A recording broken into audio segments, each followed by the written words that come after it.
प्रश्नों को देखते हैं। सबसे पहले पूर्व की भांति आज भी सबसे पहले जो शुरुआत हमारी होगी वो करंट अफेयर्स से होगी। सबसे पहले हम करंट अफेयर्स विषय वस्तु को देखने वाले हैं। ठीक है, करंट अफेयर्स विषय वस्तु को सबसे पहले हम देखने वाले हैं। और करंट अफेयर्स विषय वस्तु में आज जब हम शुरुआत कर रहे हैं तो सबसे पहले हम शुरुआत करेंगे JCB पुरस्कार से।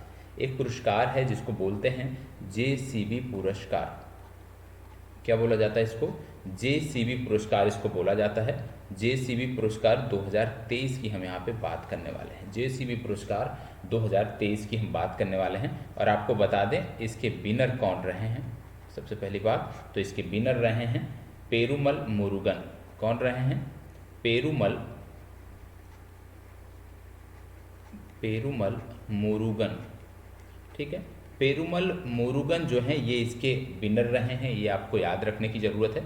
और JCB पुरस्कार जो है ये साहित्य के आप कह सकते हैं साहित्य के लिए दिया जाता है। तो साहित्य के लिए जो JCB पुरस्कार मिला वो पेरुमल मुरुगन को मिला। पेरुमल मुरुगन, इनको ये पुरस्कार मिला है। और इनकी बुक कौन थी? क्योंकि साहित्य का है तो कोई ना कोई कृति या रचना होगी, तो इनकी बुक थी, याद रखिएगा, फायर बर्ड। क्या थी? फायर बर्ड पुस्तक के लिए, फायर बर्ड रचना के लिए पेरुमल मुरुगन को JCB पुरस्कार 2023 से सम्मानित किया गया है। ठीक है, इसके साथ साथ आपको बता दें कि पेरुमल मुरुगन जो है ये बहुत महत्वपूर्ण नाम है। क्यों? क्योंकि एक इनकी रचना थी जिसको बोलते थे चीता, या इंग्लिश में इसको बोलते थे पायरे। तो चीता या पायरे रचना जो इनकी थी ये इंटरनेशनल बुकर पुरस्कार, आप जानते होंगे, इंटरनेशनल बुकर प्राइज। ठीक है, इंटरनेशनल बुकर प्राइज याद रखिएगा, इसके लिए नामांकित हुई थी।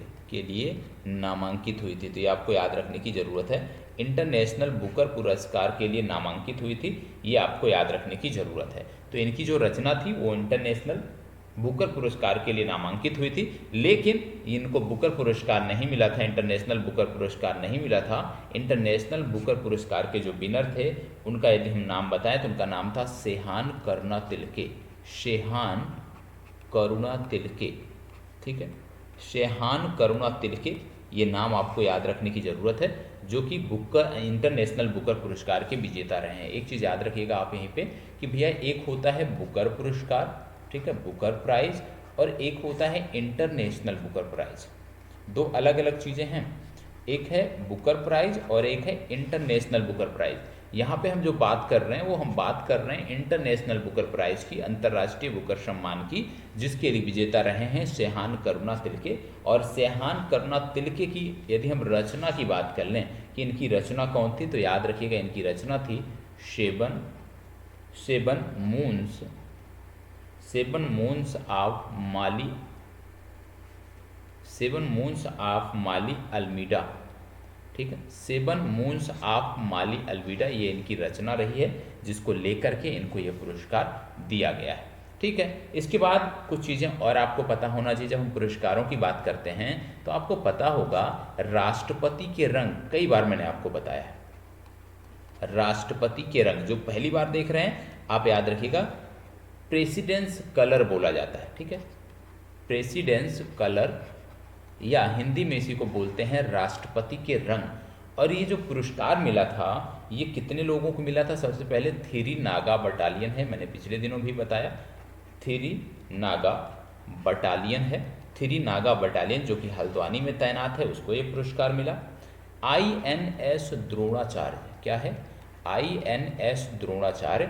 और जब हम INS द्रोणाचार्य की बात करते हैं याद रखिएगा ये भारतीय नौसेना का गनरी स्कूल है। कौन सा स्कूल है? गनरी, जहाँ पे निशानेबाजी सिखाई जाती है और अन्य चीज़ें आपको सिखाई जाती है। मतलब ये INS द्रोणाचार्य क्या है? एक स्कूल है जहाँ पे ट्रेनिंग दी जाती है। इसको राष्ट्रपति का रंग मिला था। और इसके साथ साथ हरियाणा राज्य की पुलिस को, याद रखिएगा, हरियाणा पुलिस को भी राष्ट्रपति के रंग प्रदान हुए थे। तो याद रखिएगा राष्ट्रपति के रंग किसको किसको मिले? पहला थिरी नागा बटालियन, दूसरा INS द्रोणाचार्य और तीसरा हरियाणा पुलिस। इन सभी को क्या मिला था? प्रेसिडेंसी कलर या राष्ट्रपति के रंग प्रदान हुए थे। ये आपको पता होना चाहिए। एक चीज़ और याद रखिएगा अभी हाल ही में राष्ट्रपति के रंग एक मेडिकल कॉलेज को मिला है जिसका नाम है सशस्त्र बल मेडिकल कॉलेज। क्या नाम है? सशस्त्र बल मेडिकल कॉलेज। और सशस्त्र बल मेडिकल कॉलेज की जब बात करते हैं तो सशस्त्र बल मेडिकल कॉलेज कहाँ से संबंधित है? ये संबंधित है पुणे से। ठीक है, इस स्कूल को भी, इस मेडिकल कॉलेज को भी राष्ट्रपति के रंग प्रदान हुए हैं। इसी को बोलते हैं AFMC। इस कॉलेज को बोलते हैं AFMC, यह भी आपको पता होना चाहिए। तो आपने देखा कि किस प्रकार से एक पुरस्कार से लेकर के हमने यहाँ तक की चर्चा की। हमने सबसे पहले अपनी जो चर्चा प्रारंभ की थी, अपनी चर्चा हमने कहाँ से प्रारंभ की थी? हमने चर्चा अपनी प्रारंभ की थी JCB पुरस्कार से। और हमने देखा कि इसके विजेता कौन रहे? पेरुमल मुरुगन की हमने बात किया। ठीक है, फिर हमने देखा इनकी रचना के बारे में जो कि है फायरबर्ड।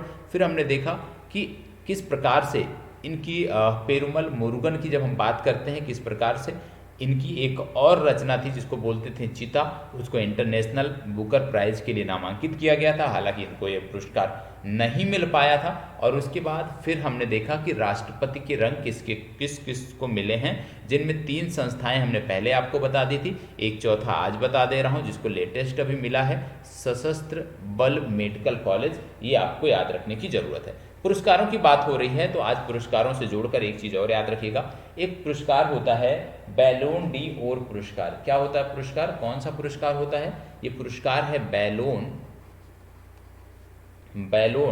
डी ओर प्राइज। ठीक है, बैलोन डी ओर पुरस्कार।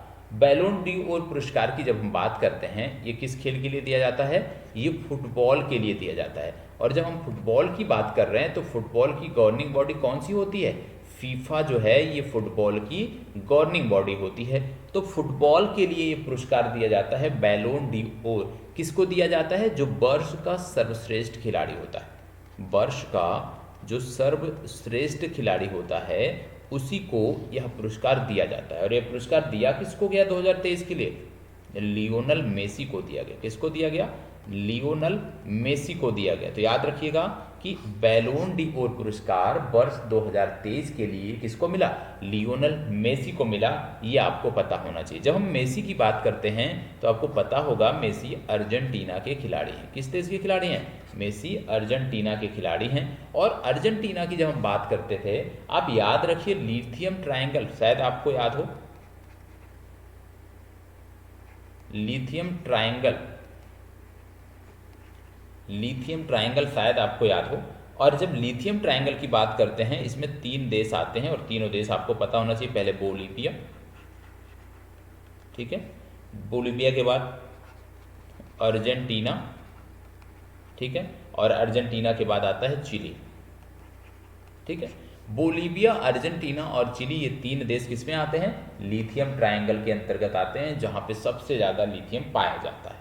हम अर्जेंटीना की बात कर रहे थे कि लियोनल मेसी कहाँ के खिलाड़ी हैं? अर्जेंटीना के खिलाड़ी हैं। तो याद करो, पिछले दिनों हमने 2 व्यक्तियों का नाम बताया था। पहले का नाम था लुइस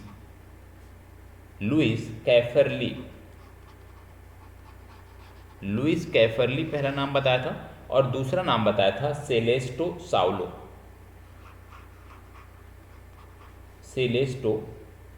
साउलो। ठीक है, लुई कैफरली की जब हम बात करते हैं तो लुई कैफरली के बारे में इतना याद रखिएगा कि इनको एबल पुरस्कार मिला है। क्या मिला है? एबल प्राइज मिला है। और एबल प्राइज को क्या बोलते हैं? एबल प्राइज को बोलते हैं गणित का नोबेल। तो गणित का नोबेल किसको मिला है? लुइस कैफरले को मिला है, या इसी को आप बोल सकते हैं एबल प्राइज किसको मिला है? तो आप बताएंगे लुइस कैफरले को एबल प्राइज मिला है। दूसरा नाम जैसे मैंने बोला सेलेस्टे साउलो की जब बात करते हैं तो याद रखना है कि वर्ल्ड मेट्रोलॉजिकल ऑर्गेनाइजेशन है WMO।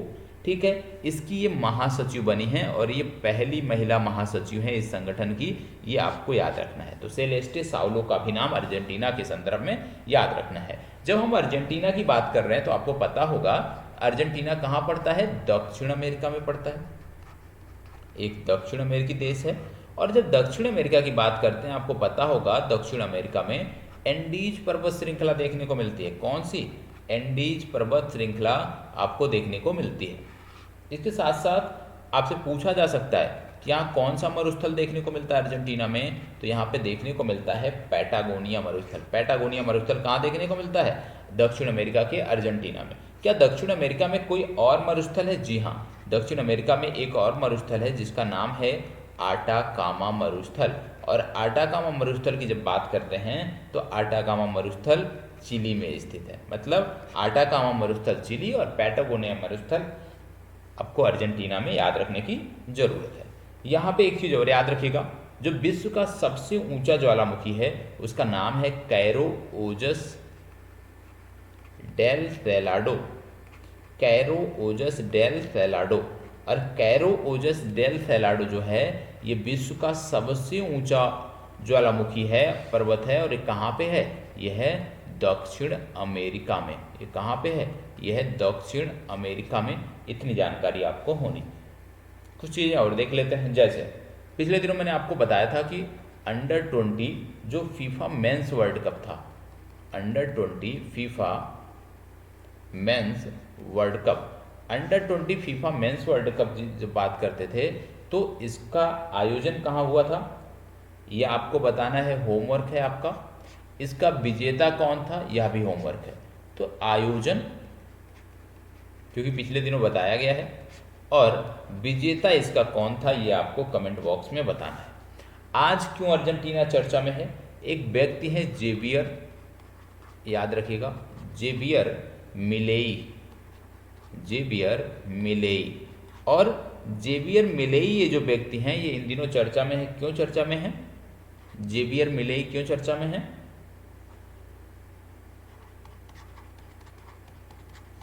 क्योंकि ये राष्ट्रपति चुने गए हैं। और किस देश के? अर्जेंटीना के। तो अर्जेंटीना के नए राष्ट्रपति चुने गए हैं जिनका नाम है जेवियर मिलेई। इनका नाम आपको याद रखना है और ये अर्जेंटीना के नए राष्ट्रपति होंगे। ठीक है, इतनी जानकारी आपको हो गई। किस प्रकार से पुरस्कारों से हमने शुरुआत किया। ठीक है, पुरस्कारों से हमने शुरुआत किया, जेसीबी पुरस्कार से हमने शुरुआत किया। और जेसीबी पुरस्कार से देखते हुए किस प्रकार से अर्जेंटीना के राष्ट्रपति तक की चर्चा हमने कवर किया, एक दूसरे को लिंक करते हुए, यही आपको सबसे ज़्यादा समझने की ज़रूरत है। ये लिंक का जो प्रोसेस है, ये लिंकिंग का जो प्रोसेस है, यदि आप इसको समझ जाते हैं तो इससे आपको बहुत मदद आपकी परीक्षाओं में मिलने वाली है। चलिए बात करते हैं आगे दूसरे टॉपिक की। दूसरा टॉपिक आपका आता है विश्व बाल दिवस। क्या है आज का दूसरा टॉपिक? विश्व बाल दिवस। कई सारे दिवस मनाए जाते हैं। अब विश्व बाल दिवस मैं पूछूं तो आप में से बहुत सारे लोगों की जुबान पे आ भी गया होगा क्या?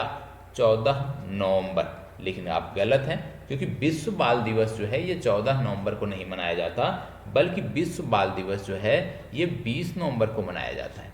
कब मनाया जाता है? 20 नवंबर को। 14 नवंबर को हम क्या मनाते हैं? राष्ट्रीय बाल दिवस। भारत में जो हम राष्ट्रीय बाल दिवस मनाते हैं वो हम मनाते हैं कब? 14 नवंबर को। तो 14 नवंबर को क्या मनाया जाता है? राष्ट्रीय बाल दिवस मनाया जाता है। ये आपको पता होना चाहिए। इसकी थीम क्या है? इसकी थीम की हम बात करें तो for every child, for every child, याद कर लीजिएगा, for every child every right. ठीक है, for every child every right, ये थीम आपको याद रखने की जरूरत है। ठीक है, अब यदि हम बात करें विश्व बाल दिवस की, हम बात कर रहे हैं तो हमने देखा 20 नवंबर। हमने देखा राष्ट्रीय बाल दिवस कब मनाया जाता है? 14 नवंबर को मनाया जाता है। क्या आप में से कोई बता सकता है कि आपने देखा होगा हमारे संविधान में एक अनुच्छेद है 21A, 21A, आर्टिकल संख्या 21A। और आर्टिकल संख्या 21A जो हमारे संविधान की है ये कहती है कि जो 6 से 14 वर्ष के जो बच्चे होंगे उनको निःशुल्क शिक्षा मिलेगी। क्या मिलेगा? निःशुल्क शिक्षा मिलेगी। किसको? 6 से 14 वर्ष के प्रत्येक वर्ष बच्चे को अनिवार्य निःशुल्क शिक्षा की व्यवस्था की गई है। तो आर्टिकल 21A के तहत की गई है, फ्री एजुकेशन की बात ये करता है। यदि आपसे पूछ लिया जाए कि आर्टिकल 21A जो है ये किस संविधान संशोधन के माध्यम से जोड़ा गया, तो आप बताओगे ये 86वें संविधान संशोधन के माध्यम से जोड़ा गया था। 86वें संविधान संशोधन के माध्यम से भारतीय संविधान में आर्टिकल 21A आया, जिसके अंतर्गत 6 से 14 वर्ष के बच्चों को निःशुल्क एवं अनिवार्य शिक्षा की व्यवस्था की गई, इसकी बात की गई। ठीक है, ये शायद ही आपको इस तरह से कहीं आपको निःशुल्क शायद ही कहीं पर इस लेवल का करंट अफेयर्स मिल पाए, लेकिन ज़्यादातर आप में से जो लोग हैं वो क्वेश्चन फॉर्मेट को पसंद करते हैं। क्वेश्चन आंसर, भैया उस क्वेश्चन आंसर के फॉर्मेट से आप करंट अफेयर्स में आत्मनिर्भर नहीं बन सकते हैं। उससे सिर्फ और सिर्फ आप बस इतना कर सकते हो कि रट सकते हो। यदि आपको आत्मनिर्भर बनना है तो इसी प्रकार का कोई एक तरीका आपको देखना पड़ेगा। अब बात कर लेते हैं टॉपिक संख्या 3 की। आज का टॉपिक 3, टॉपिक संख्या 3 क्या है? बात हो रही है आईसीसी क्रिकेट वर्ल्ड कप की। ठीक है, आईसीसी क्रिकेट वर्ल्ड कप की बात करेंगे। आईसीसी क्रिकेट वर्ल्ड कप 2023 की, आईसीसी क्रिकेट वर्ल्ड कप 2023 की हम बात करेंगे। आपको पता होगा कि आईसीसी क्रिकेट वर्ल्ड कप समाप्त हो चुका है और इसका विजेता था ऑस्ट्रेलिया। ठीक है, विजेता कौन था? ऑस्ट्रेलिया। ऑस्ट्रेलिया इसका विजेता रहा है। और आपको बता दें ऑस्ट्रेलिया ने 6वीं बार इस खिताब पर कब्जा किया है। अब इसमें क्या याद रखने की ज़रूरत है? आयोजन कहाँ हुआ? आप जानते हैं भारत में आयोजन हुआ था। ठीक है, अब दूसरी चीज़ क्या आपको पता होना चाहिए? Man of the match, final में मैन ऑफ द मैच कौन थे? ठीक है, फाइनल में मैन ऑफ द मैच की जब बात करते हैं तो बात आती है ट्रेविस हेड की। किसकी बात आती है? ट्रेविस हेड की बात आती है। ऑस्ट्रेलिया के बल्लेबाज थे ट्रेविस हेड। ठीक है, किसकी बात आ रही है? ट्रेविस हेड की बात आ रही है।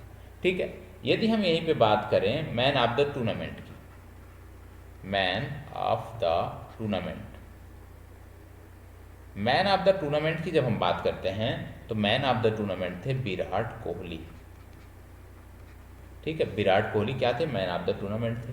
यदि बोल दिया जाए सबसे ज़्यादा विकेट किसने लिया तो वहाँ पे नाम आता है मोहम्मद शमी, भारतीय गेंदबाज का, जिन्होंने सबसे ज़्यादा विकेट लिए। शुभंकर की यदि हम बात करें, यदि हम शुभंकर की बात करें तो याद रखिएगा इसका शुभंकर पहला था टोंक, जो कि एक पुरुष था, मैंने पहले भी आपको बताया है। ठीक है, और दूसरा यहाँ पे था ब्लेज। ब्लेज क्या थी? एक महिला थी, ये आपको पता होना चाहिए। ठीक है, पुरुष और एक महिला, ये आपको याद रखने की ज़रूरत है। आगे जब हम इसी में बढ़ते हैं, नेक्स्ट में, तो कुछ चीज़ें और आपको बता देते हैं। जैसे यदि आपसे पूछ लिया जाए कि अगला कब होगा तो भैया अगला होगा 2027 में। 2027 में कहाँ पे होगा? तो साउथ अफ्रीका। ठीक है, साउथ अफ्रीका के बाद जिम्बाब्वे। ठीक है, जिम्बाब्वे, और जिम्बाब्वे के साथ नामीबिया। ठीक है, तो अगला जो वर्ल्ड कप खेला जाएगा वो साउथ अफ्रीका, जिम्बाब्वे और नामीबिया में खेला जाएगा। इन तीनों देशों में आयोजन होगा और इस आयोजन में 14 टीम जो हैं वो रहेंगी, मतलब 14 टीमें इस आयोजन में भाग लेंगी। यदि आपसे पूछ लिया जाए कि आईसीसी जो T20 वर्ल्ड कप होने वाला है इसका आयोजन कहाँ हो रहा है, तो इसका आयोजन हो रहा है वेस्ट इंडीज में, वेस्ट इंडीज और अमेरिका में।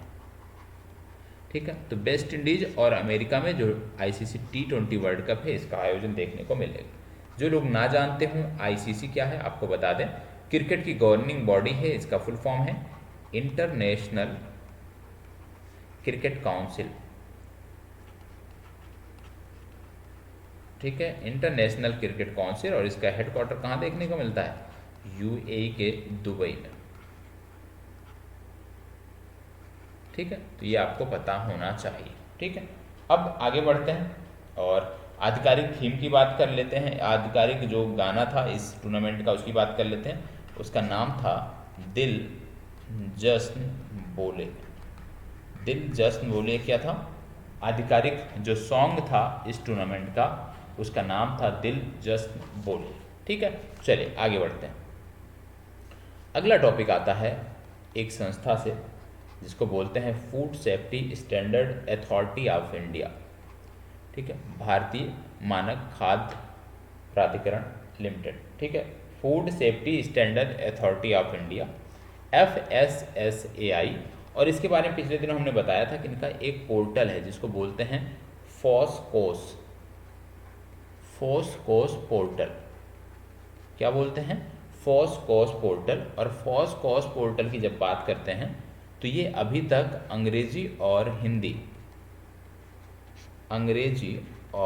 हिंदी भाषाओं में उपलब्ध था, लेकिन अब 4 क्षेत्रीय भाषाओं में भी ये उपलब्ध हो गया है।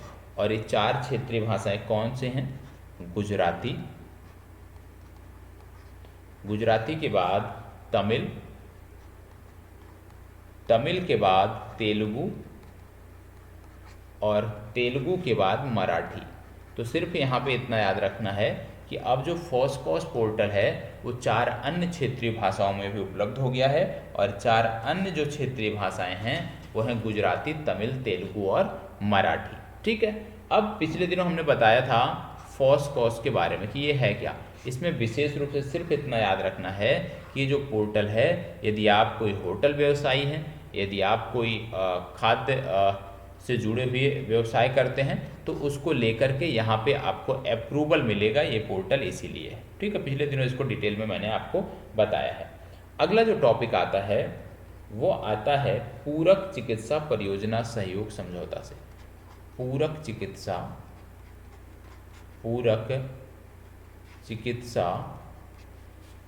परियोजना सहयोग समझौता,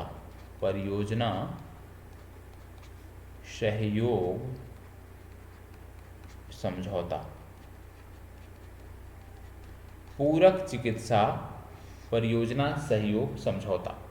आपको बता दें, इसको लेकर के जो विश्व स्वास्थ्य संगठन है WHO प्लस आयुष मंत्रालय ने एक समझौता किया है। तो सिर्फ इतना याद रखना है कि WHO और आयुष मंत्रालय ने इसको लेकर के एक समझौता किया है पूरक चिकित्सा परियोजना सहयोग समझौता के लिए। और जब हम आयुष की बात करते हैं तो इतना याद रखना है, A फॉर आयुर्वेदा,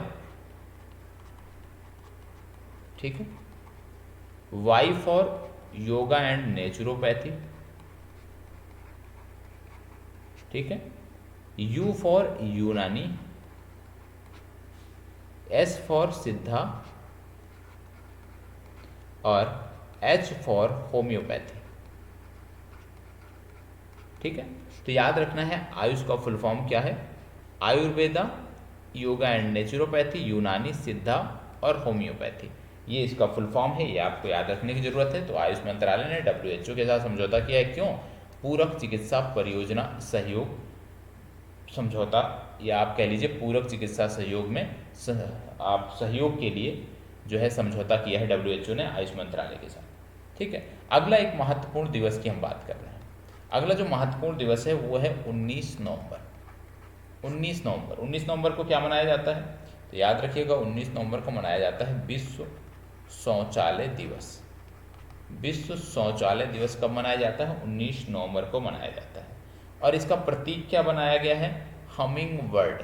क्या बनाया गया है? हमिंग बर्ड को इसका प्रतीक, इस डे का प्रतीक बनाया गया है। जब हमिंग बर्ड की बात करते हैं तो आपको बता दें कि 22 मार्च को एक दिवस मनाया जाता है, उसका भी प्रतीक है हमिंग बर्ड। और 22 मार्च को जो दिवस मनाया जाता है उसको हम बोलते हैं विश्व जल दिवस। तो याद रखिएगा, विश्व जल दिवस और विश्व शौचालय दिवस का प्रतीक कौन सा है? हमिंग बर्ड है। और 22 मार्च को विश्व जल दिवस भी मनाया जाता है, दोनों का प्रतीक हमिंग बर्ड है। 22 मार्च बिहार के संदर्भ में भी महत्वपूर्ण है। बिहार के लिए भी 22 मार्च की तिथि महत्वपूर्ण है। क्यों बिहार के लिए 22 मार्च की तिथि महत्वपूर्ण है, ये आपका होमवर्क है, क्योंकि आप सब बहुत पढ़ते होंगे, तो उम्मीद करता हूँ आप इसका जवाब सही दे पाएंगे, ठीक है। तो यहाँ तक की जो चर्चा थी वो हमारी समाप्त हुई। आगे बढ़ते हैं और हम बात करेंगे मिस यूनिवर्स 2023 की। मिस यूनिवर्स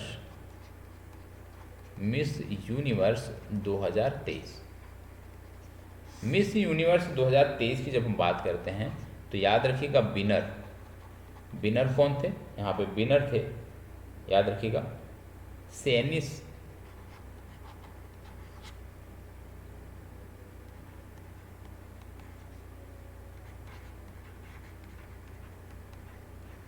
याद रखिएगा, सेनिस प्लासियोस, ये जो है इसके विनर रहे हैं। और ये हैं कहाँ के? ये हैं निकारागुआ, ठीक है, निकारागुआ से हैं। सेनिस प्लासियोस ये निकारागुआ की हैं, ये आपको याद रखना है, ये विनर हैं। इससे पहले यदि मैं बात करूं, इनसे पहले कौन था, तो इनसे पहले जो विनर थे उनका नाम था राबोनी ग्रेवियल।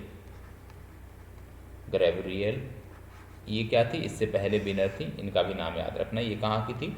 ये यूएसए की थी, ठीक है। भारत का क्या कोई इसमें शामिल था? जी हाँ, भारत का जो प्रतिनिधित्व जिन्होंने किया था उनका नाम था श्वेता शारदा। इन्होंने भारत की तरफ से मिस यूनिवर्स में प्रतिनिधित्व किया था। इसका आयोजन कहाँ हुआ?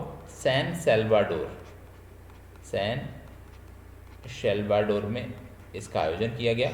और जब सैन सेल्वाडोर की बात करते हैं, आप जानते हैं एल सेल्वाडोर एक देश है, एल सेल्वाडोर, ठीक है, ये मध्य अमेरिकी देश हैं, मध्य अमेरिकी देशों में ये देश आते हैं, सैन सेल्वाडोर, ठीक है, सॉरी अल सेल्वाडोर। तो यहाँ पे इसका आयोजन किया गया था, ठीक है। जैसे आपने निकारागुआ सुना होगा, कोस्टा रिका सुना होगा, तो वहीं पर ये देश आपको देखने को मिलते हैं, ठीक है। अब इसके बाद यहीं पे एक और देख लेते हैं, और ये महत्वपूर्ण है, इसको ध्यान से समझिएगा। क्या है? 19वां वार्षिक ग्रीन हाउस बुलेटिन, वार्षिक ग्रीन हाउस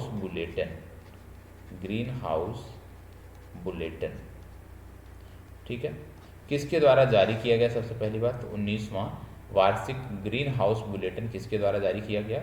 ये जारी किया गया WMO के द्वारा। और है क्या ये WMO? WMO को बोलते हैं world meteorological organisation, world meteorological organisation इसको बोलते हैं, या इसी को बोलते हैं विश्व मौसम विज्ञान संगठन, विश्व मौसम विज्ञान संगठन, विश्व मौसम विज्ञान संगठन या वर्ल्ड मेट्रोलॉजिकल ऑर्गेनाइजेशन इसी को बोलते हैं, ठीक है। अब ये रिपोर्ट क्या बताती है? बताती है CO2 कार्बन डाइऑक्साइड जो है, इसमें एक चीज़ और याद रखिएगा, ये बताती है प्री इंडस्ट्रियल लेवल से और वर्तमान लेवल की तुलना करती है। प्री इंडस्ट्रियल लेवल क्या रहा है, औद्योगिकरण से पूर्व क्या स्थिति रही है और आज की क्या स्थिति है, ये वो बताती है। ये बताती है रिपोर्ट कि carbon dioxide pre industrial level की तुलना में आज की स्थिति में इसमें 64% वृद्धि हुई है। CH4 की बारे में बताता है कि इसमें 19% की वृद्धि हुई है। और यही रिपोर्ट बताती है कि N2O में 6% की वृद्धि हुई है, ये रिपोर्ट बताती है। और रिपोर्ट यह भी कहती है कि जो भूमंडलीय उष्मन है, जो भूमंडलीय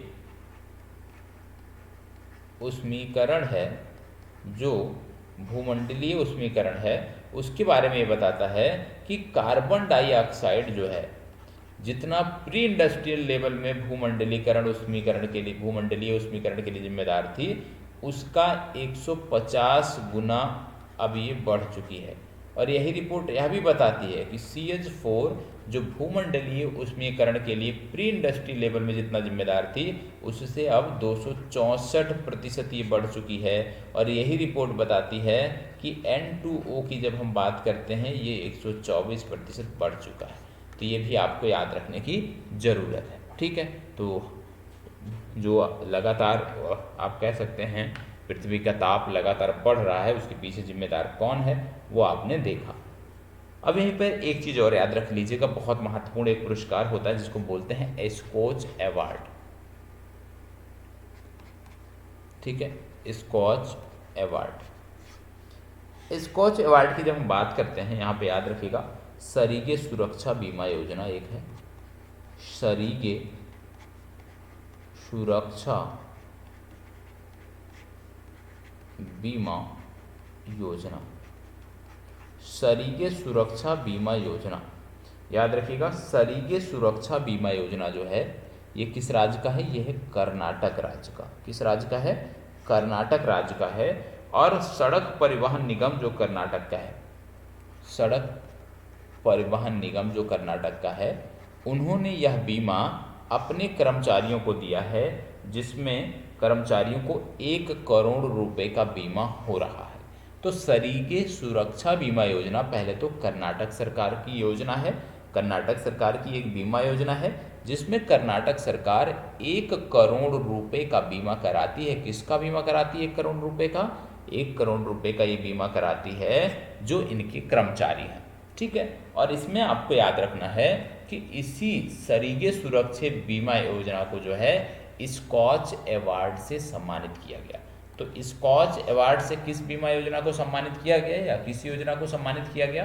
तो आप बताएंगे सरीगे सुरक्षा बीमा योजना को स्कॉच अवार्ड से सम्मानित किया गया है और ये कर्नाटक राज्य सरकार की एक योजना है। आपसे ऐसे भी पूछा जा सकता है कि सरीगे सुरक्षा बीमा योजना जो है किस राज्य सरकार की योजना है, तो वहां पर भी आप इसको टिक करोगे। तो इतनी जानकारी आपको होनी चाहिए, ठीक है। अब बढ़ते हैं आगे। ये तो हमारा जो करंट अफेयर्स का सेशन था, करंट अफेयर्स का जो सेशन था वो समाप्त हुआ। करंट अफेयर्स के सेशन के बाद अब आगे जो हम देखने वाले हैं वो हम देखने वाले हैं जीएस के सेशन को। तो करंट अफेयर्स के बाद अब बात आती है जीएस की। जीएस में कल यदि आपको याद हो, यदि आप याद करें पिछला, तो कल हमने क्या देखा था? हमने विभिन्न विद्रोहों को देखा था, जिनमें से आपने देखा नागरिक विद्रोह।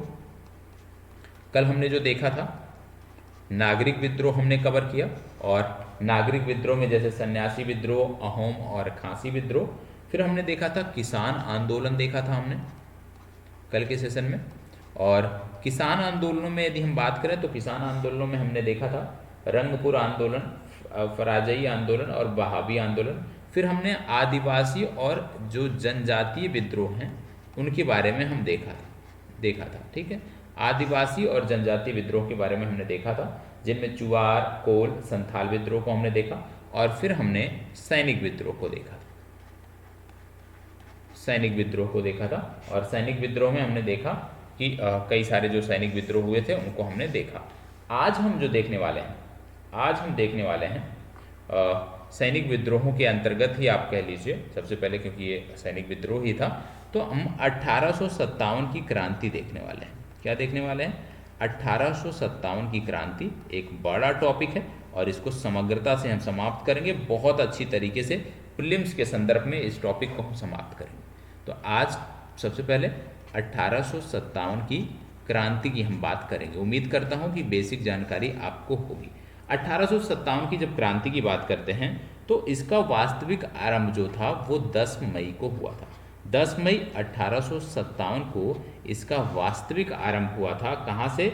मेरठ की 3री बंगाल लाइट कैवलरी की जो सिपाही थे उनके द्वारा किया गया था। तो मेरठ से सबसे पहले 1857 को 10 मई को इसकी शुरुआत हुई थी, ठीक है। इसने क्या किया कि सिपाहियों के सहयोग से दिल्ली पर अधिकार कर लिया और 80 वर्षीय उस समय जो शासक थे बहादुर शाह जफर, उनको इसकी कमान सौंप दी थी या उनको अपना नेता मान लिया था। 1857 के जब विद्रोह की आप बात करते हो तो ब्रिटिश शासन के विरुद्ध सबसे बड़ा विद्रोह था, ये आपने देखा था। और आपने विभिन्न इतिहासकारों को भी पढ़ा होगा, उन्होंने भी इसको प्रमुख विद्रोह माना है।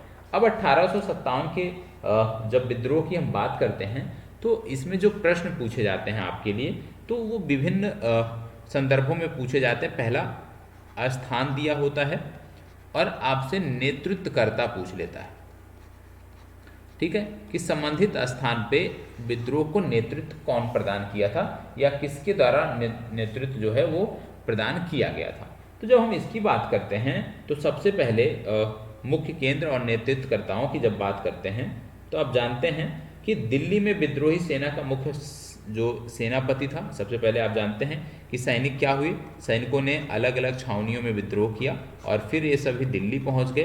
दिल्ली पहुंचकर इन्होंने बहादुर शाह जफर को अपना सम्राट घोषित किया। बहादुर शाह जफर को जो है इन्होंने अपना सम्राट घोषित किया और आपको बता दें कि दिल्ली में विद्रोही सेना का जो मुख्य सेनापति था उसका नाम था जफर वक्त खां। क्या नाम था? जफर वक्त खां। तो पहला यही पूछा जा सकता है कि दिल्ली में विद्रोही सेना का जो मुख्य सेनापति था उसका नाम क्या था? जफर वक्त खां उसका पूरा नाम था। ये आपको पता होना चाहिए। जफर वक्त खां जो हैं उस समय के प्रमुख सेनापति थे। अब कुछ चीज़ें और, जैसे यदि आपसे पूछ लिया जाए बहादुर शाह जफर के बारे में, एक एक करके व्यक्तियों को हम देखेंगे। बहादुर शाह जफर, बहादुर शाह जफर की जब हम बात करते हैं तो आप जानते हैं अंतिम मुगल सम्राट थे। 1857 ईस्वी की जब हम बात करते हैं तो इनका दरबार क्रांति का प्रमुख केंद्र था। 11 मई 1857 की बात आती है जब मेरठ के क्रांतिकारियों ने बहादुर शाह जफर को अपना नेतृत्व सौंपा था, और 12 मई को जो दिल्ली था वो अंग्रेजों के आप कह सकते हो प्रभाव से मुक्त हो गया था। फिर आगे देखने को मिलता है 20 सितंबर की बात आती है। 20 सितंबर 1857 की बात आती है जब बहादुर शाह ने हिमाऊ के मकबरे में अंग्रेज लेफ्टिनेंट जो थे जिनका नाम था WSR हडसन, क्या नाम था? WSR Hudson. WSR हडसन के समक्ष बहादुर शाह जफर ने जो है वो समर्पण कर दिया था। और जब इन्होंने समर्पण किया तो इनको भेज कहाँ दिया गया? इनको रंगून भेज दिया गया था। ठीक है, और फिर यहीं पर 1862 ईस्वी में इनकी मृत्यु हो गई थी। ठीक है, इसके बाद फिर हम आगे बढ़ते हैं। बहादुर शाह जफर के बारे में हमने देख लिया। तो आप जानते हैं कि असम, उड़ीसा, उत्तर प्रदेश, महाराष्ट्र, हैदराबाद, पंजाब और बंगाल में यदि हम देखें तो बड़े पैमाने पर विद्रोह देखने को मिलते थे। परंतु जिन क्षेत्रों में आपने देखा कि जिन क्षेत्रों में बड़े पैमाने पर विद्रोह नहीं हुए वहाँ भी अशांति ना फैले, इसको लेकर के अंग्रेजों में भय देखा गया। अब इसके बाद अगला जो महत्वपूर्ण नाम आता है वो आता है बाबू कुंवर सिंह का। अगला जो महत्वपूर्ण नाम आता है वो आता है बाबू कुंवर सिंह का। ठीक है, बाबू कुंवर सिंह का नाम क्यों आता है? बाबू कुंवर सिंह की जब बात करते हैं तो आप जानते हैं बिहार में सर्वप्रथम यदि कहीं पर विद्रोह हुआ इस समय तो वो दानापुर में हुआ। कहाँ पे हुआ? दानापुर में हुआ। और बिहार में विद्रोही सेना का जो नेतृत्व था वो जगदीशपुर, एक स्थान है, जगदीशपुर के एक जमींदार थे। और जगदीशपुर के जो जमींदार थे इनका नाम था कुंवर सिंह। ठीक है, कुंवर सिंह।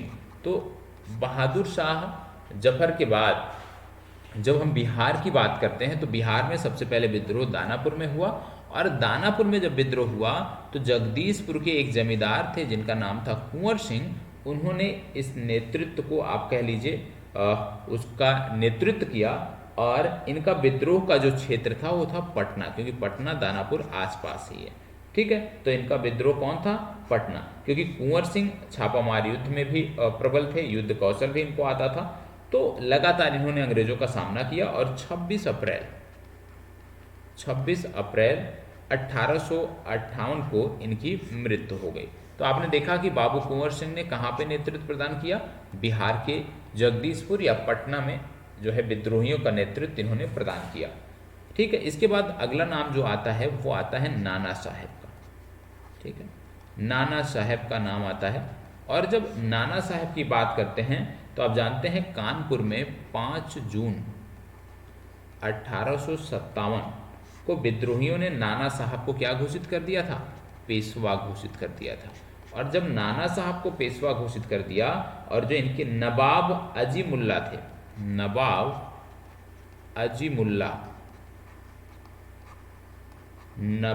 अजीमुल्ला थे, इनको जो है इनका मुख्य सलाहकार बना दिया। तो नाना साहब पेशवा बाजीराव द्वितीय के दत्तक पुत्र थे, आप सब जानते हैं। और इनका जो एक अन्य नाम था वो नाम था धोंधू पंत।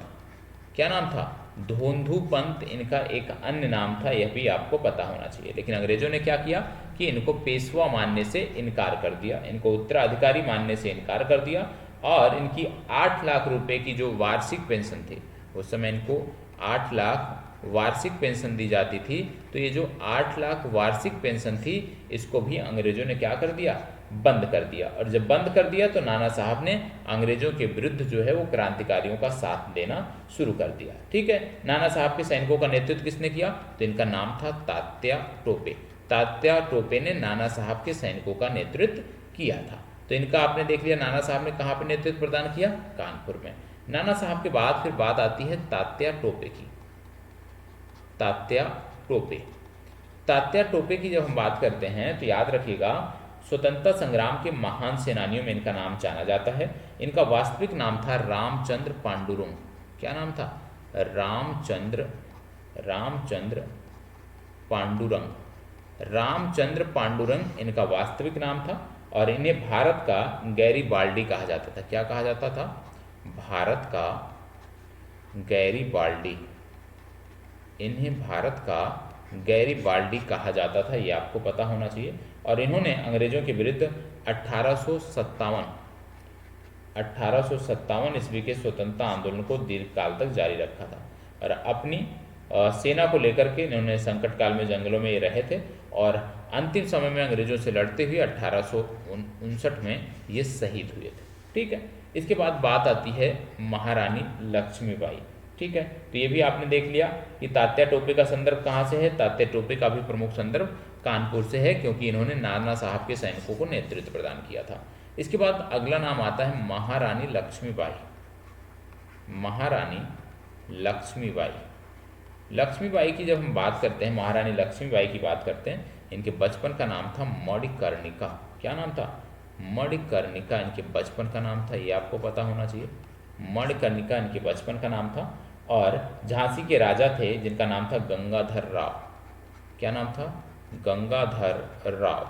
गंगाधर राव से इनकी शादी हुई थी और जब गंगाधर राव से इनकी शादी हुई उसी के बाद इनका नाम महारानी लक्ष्मीबाई पड़ा। आप जानते हैं कुछ समय बाद गंगाधर राव की मृत्यु हो गई थी और इन्होंने दामोदर राव, याद रखिएगा, दामोदर राव नामक एक, आप कह सकते हैं कि अल्पवयस्क बालक को गोद ले लिया था और इसको शासन पर बैठाकर इसकी संरक्षिका के रूप में ये कार्य कर रही थी। लेकिन जब लॉर्ड डलहौजी आया और लॉर्ड डलहौजी ने एक नीति चलाई थी, गोद निषेध नियम। ठीक है, और जब लॉर्ड डलहौजी ने गोद निषेध नियम चलाया तो उसका जो प्रभाव था वो झांसी में भी देखने को मिला और झांसी को ब्रिटिश राज में मिला लिया गया था। इसी नीति से असंतुष्ट होकर रानी लक्ष्मीबाई भी अंग्रेजों के खिलाफ वीरता से लड़ी और 17 जून 1858 को ग्वालियर के किले में स्वतंत्रता की लड़ाई लड़ते हुए वीरगति को प्राप्त हुई।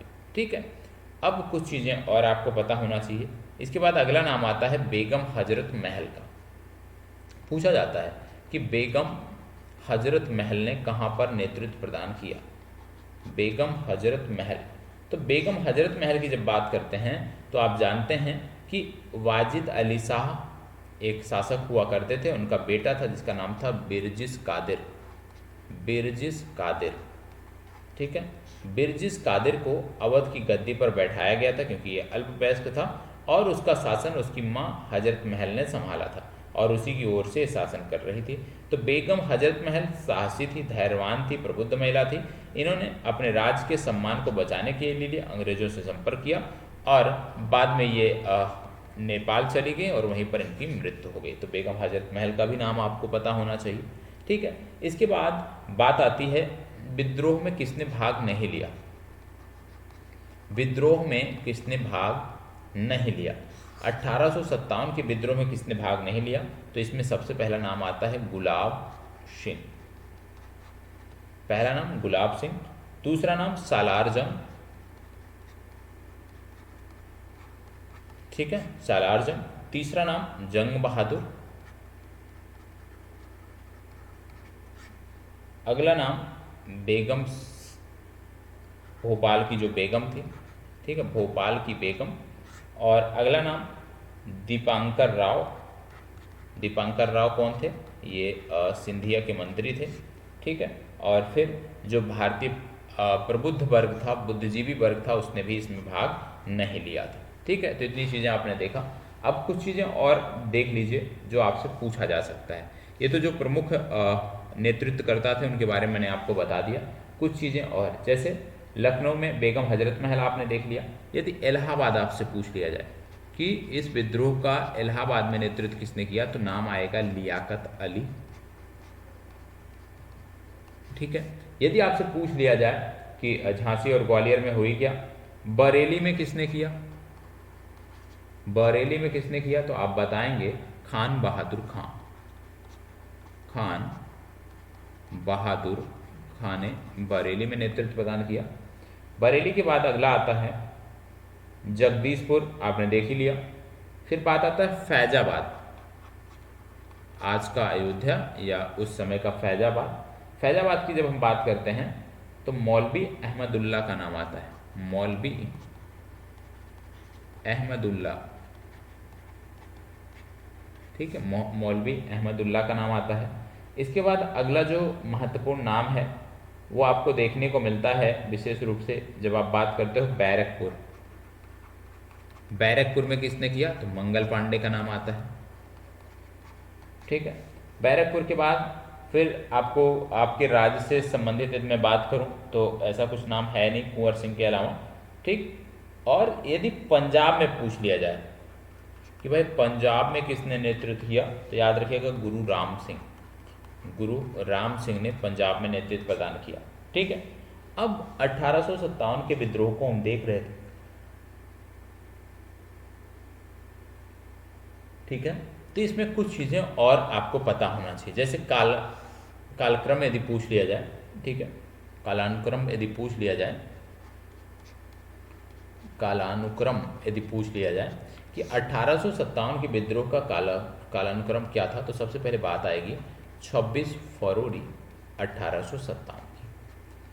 26 फरवरी 1857 की जब बात करेंगे तो बहरामपुर में विद्रोह हुआ था। कहाँ पे, बहरामपुर, बहरामपुर में विद्रोह हुआ था, ठीक है। फिर बात आती है 29 मार्च 1857, 29 मार्च 1857, 29 मार्च 1857 की जब बात करते हैं तो बात आती है बैरकपुर। किसकी बात आती है, बैरकपुर की बात आती है। 29 मार्च 1857 की जब बात करेंगे तो बैरकपुर की बात आती है। इसके बाद बात आती है 10 मई 1857, 10 मई 1857, और 10 मई 1857 की जब बात करते हैं तो मेरठ में विद्रोह हुआ था, ठीक है, मेरठ में विद्रोह हुआ था। और 10 मई के बाद फिर आगे 12 मई की बात आती है। 12 मई 1857 की वो तिथि थी जब दिल्ली पर आक्रमण किया विद्रोहियों ने और दिल्ली को कब्जे में कर लिया। 12 मई के बाद फिर 4 जून की बात आती है, 4 जून 1857 की बात आती है।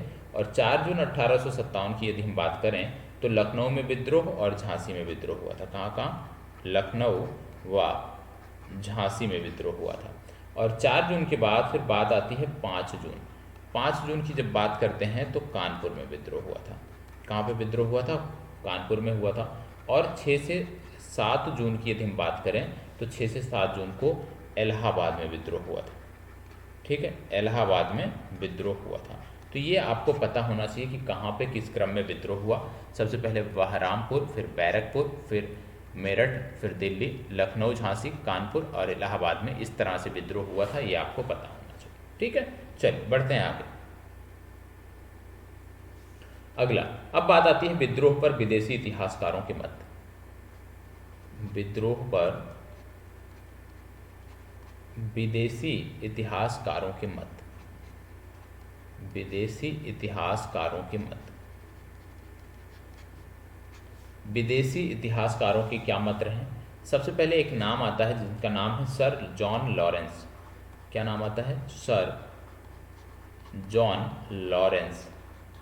सर जॉन लॉरेंस ने क्या कहा, सर जॉन लॉरेंस ने कहा यदि विद्रोहियों में कोई एक योग्य नेता होता तो हम सदैव के लिए हार जाते। यदि विद्रोहियों में कोई योग्य नेता होता तो हम सदैव के लिए हार जाते। ये किसने कहा, जॉन लॉरेंस ने। और जॉन लॉरेंस ने यह भी कहा कि यह पूर्णतः सिपाही विद्रोह था, 100% ये सिपाही विद्रोह था। ये भी किसने कहा, ये भी सर जॉन लॉरेंस ने कहा। दूसरी बात आती है सर जॉन लॉरेंस के बाद बेंजामिन डिजायरेली, ठीक है, Benjamin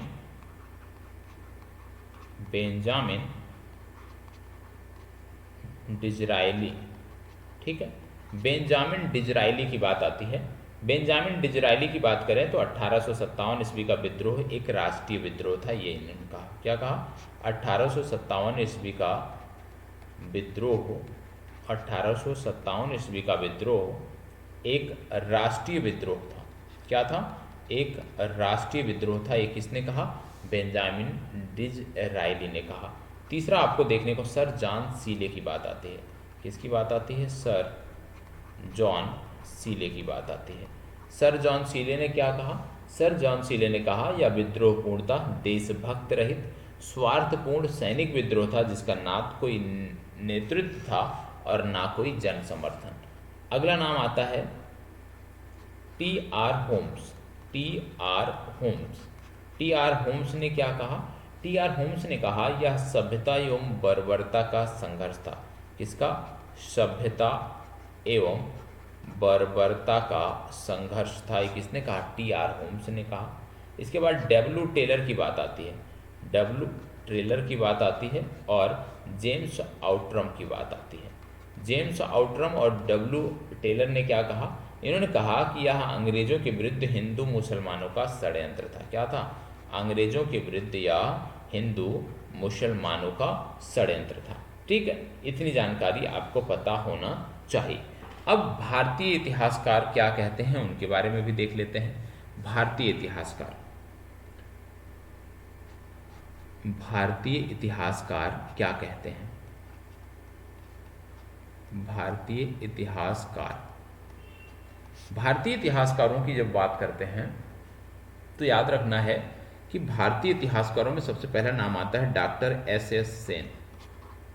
doctor S S Sen. और डॉक्टर एस एस सेन की जब बात करते हैं तो इन्होंने क्या बताया कि जो कुछ धर्म के लिए लड़ाई के रूप में प्रारंभ हुआ वह स्वतंत्रता संघर्ष के रूप में समाप्त हुआ। क्योंकि आप जानते हैं चर्बी वाले कारतूस से इसकी शुरुआत हुई थी, तो इसीलिए इन्होंने कहा कि जो धर्म की लड़ाई के रूप में प्रारंभ हुआ वो स्वतंत्रता संग्राम के रूप में समाप्त हुआ। अगला नाम आता है अशोक मेहता। अशोक मेहता। ठीक, अशोक मेहता की जब बात करते हैं तो इन्होंने कहा कि 1857 ईस्वी के विद्रोह का 1857 ईस्वी के विद्रोह का स्वरूप जो है वो राष्ट्रीय था।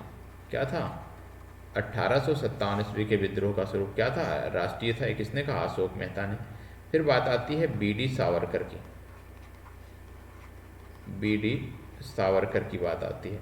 और जब बीडी सावरकर की बात आती है तो इन्होंने कहा कि 1857 ईस्वी का जो विरोध था एक सुनियोजित राष्ट्रीय स्वतंत्रता संग्राम था। अगला बात आता है doctor RC. Majumdar. Doctor RC. Majumdar. Doctor RC. Majumdar की जब बात करते हैं तो इन्होंने कहा तथाकथित प्रथम राष्ट्रीय संग्राम ना तो प्रथम, ना ही राष्ट्रीय और ना ही स्वतंत्रता संग्राम था। इसके बाद फिर बात आता है बिपिन चंद्रा की। बिपिन चंद्रा ने इस विद्रोह को क्या कहा? बिपिन चंद्रा की जब हम बात करते हैं तो इन्होंने कहा कि 1857 का जो विद्रोह था वह विशेष रूप से विदेशी शासन से राष्ट्र को मुक्त कराने का भक्तिपूर्ण प्रयास था। क्या कहा? 1857 का विद्रोह विदेशी शासन से राष्ट्र को मुक्त कराने का एक भक्तिपूर्ण प्रयास था। भक्तिपूर्ण प्रयास था। किसने कहा? बिपिन चंद्रा ने कहा। इसके बाद फिर बात आती है अगला, जवाहरलाल नेहरू ने इस विद्रोह को क्या कहा? जवाहरलाल नेहरू ने इस विद्रोह को क्या कहा? तो जवाहरलाल नेहरू की जब बात करते हैं तो बताते हैं कि 1857 ईस्वी का विद्रोह मात्र एक सैनिक विद्रोह नहीं था बल्कि यह स्वतंत्रता के लिए भारतीयों का आंदोलन था। तो आपने देखा कि कौन से इतिहासकार हैं जो इस विद्रोह को किस नज़रिए से देखते हैं। अब एक और प्रश्न बनता है जिसकी चर्चा हम कल के सेशन में करेंगे। वह प्रश्न ये है कि ये जो विद्रोह हुआ, ये जो विद्रोह हुआ, चाहे वो कानपुर में आपने देखा, ठीक है, चाहे वो ग्वालियर में आपने देखा, झांसी में आपने देखा, चाहे वो दिल्ली में आपने देखा, चाहे वो पटना में आपने देखा, तो ये जो विद्रोह था, क्योंकि ये विद्रोह क्या हुआ, ये अंत में दबा दिया गया। ठीक है, ये विद्रोह क्या हुआ? दबा दिया गया। ठीक है, यदि दबाया गया तो कौन सा वहां पे अधिकारी था, कौन सा सैनिक अधिकारी था जिसने उस विद्रोह को दबाया अलग अलग क्षेत्रों में।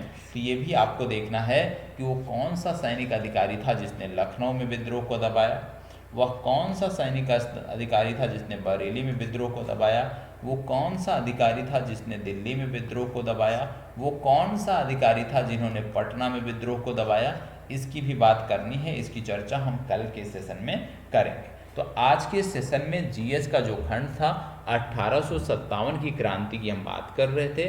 1857 की क्रांति की चर्चा हमने समाप्त की है। अब आगे जो हम देखने वाले हैं वो यूनेस्को के विश्व धरोहर स्थल के बारे में हम बात करने वाले हैं। किसके बारे में बात करने वाले हैं? UNESCO world heritage site. याद रखिएगा, यूनेस्को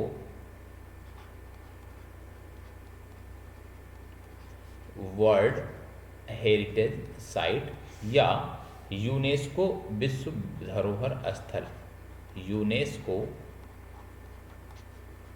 विश्व धरोहर स्थल।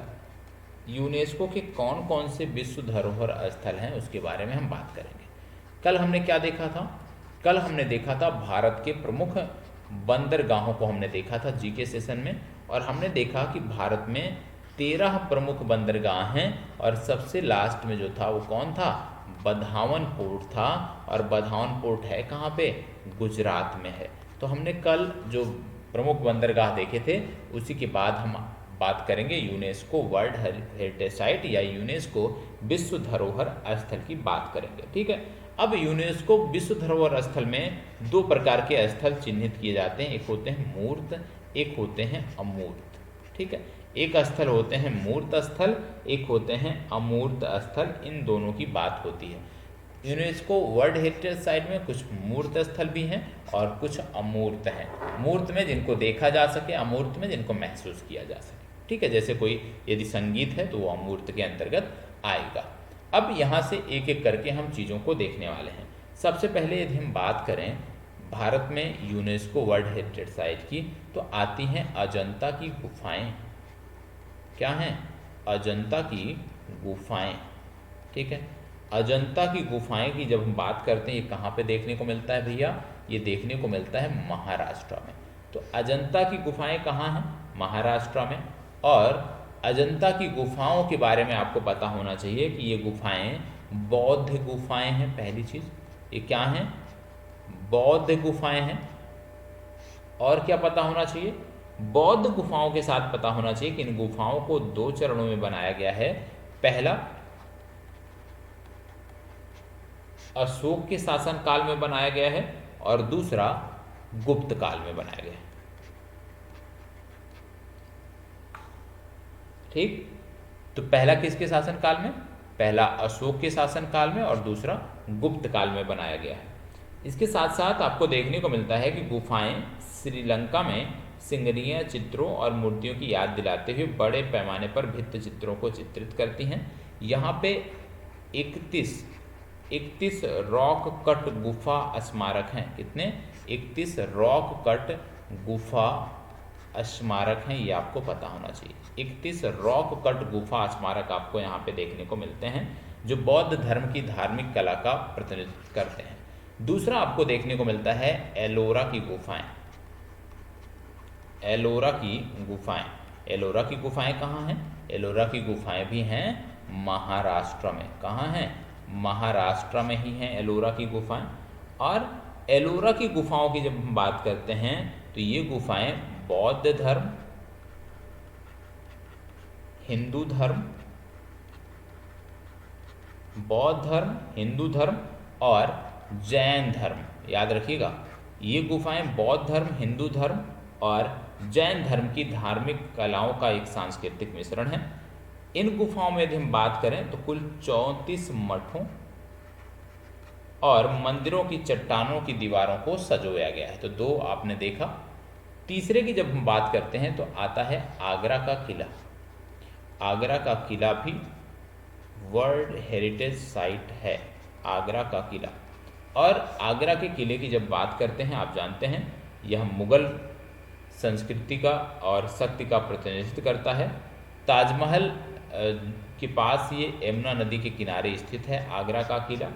लाल बलुआ पत्थर से ये निर्मित है, ये आपको पता होना चाहिए। ठीक है, और इसमें बोला गया है कि जो कई महलों, टावरों और मस्जिदों को घेरता है, इसमें एक खंदक भी है, और ये 18वीं शताब्दी अकबर के शासन और औरंगजेब के शासनकाल में बनवाया गया है। किले के भीतर बात करें तो बहुत प्रभावशाली आपको रचना देखने को मिलती है, जैसे दीवान ए खास आपने पढ़ा होगा, दीवान ए खास, और दीवान ए खास के साथ दीवान ए आम भी आपने पढ़ा होगा, दीवान ए आम। तो दीवान ए खास और दीवान ए आम ये आपको यहाँ पे देखने को मिलता है। अगला देखने को मिलता है ताजमहल। क्या देखने को मिलता है? ताजमहल। ताजमहल की जब हम बात करते हैं तो ताजमहल कहाँ है? ताजमहल आपको यूपी में देखने को मिलता है, और आपको बता दें ये कहाँ पे है, तो ये यमुना नदी के तट पर है। ठीक है, यमुना नदी के तट पर है, और दुनिया के 7 अजूबों में ये शामिल है। याद रखिए, दुनिया के 7 अजूबों में ये शामिल है, और यह एक मकबरा है। इसका निर्माण सम्राट शाहजहां ने अपनी तीसरी पत्नी बेगम मुमताज महल की याद में बनवाया था। ठीक, अब इसमें यदि हम बात करें तो इसमें वास्तुकला का बेहतर नमूना देखने को मिलता है, सफ़ेद संगमरमर से ये बना हुआ है। अगला आता है कोणार्क सूर्य मंदिर। कोणार्क सूर्य मंदिर, और कोणार्क सूर्य मंदिर की जब बात करते हैं तो ये कहाँ पे है? यह है पुरी में। कोणार्क सूर्य मंदिर कहाँ पे है? पुरी में है। और आपको बता दें 13वीं शताब्दी का सूर्य मंदिर है। 13वीं शताब्दी का ये सूर्य मंदिर है, ये आपको पता होना चाहिए। 13वीं शताब्दी का ये सूर्य मंदिर है, जिसे ब्लैक पैगोडा के नाम से भी जाना जाता है। किस नाम से? ब्लैक पैगोडा के नाम से जाना जाता है। आप जानते हैं महानदी डेल्टा में बंगाल की खाड़ी के पूर्वी तट पर स्थित है।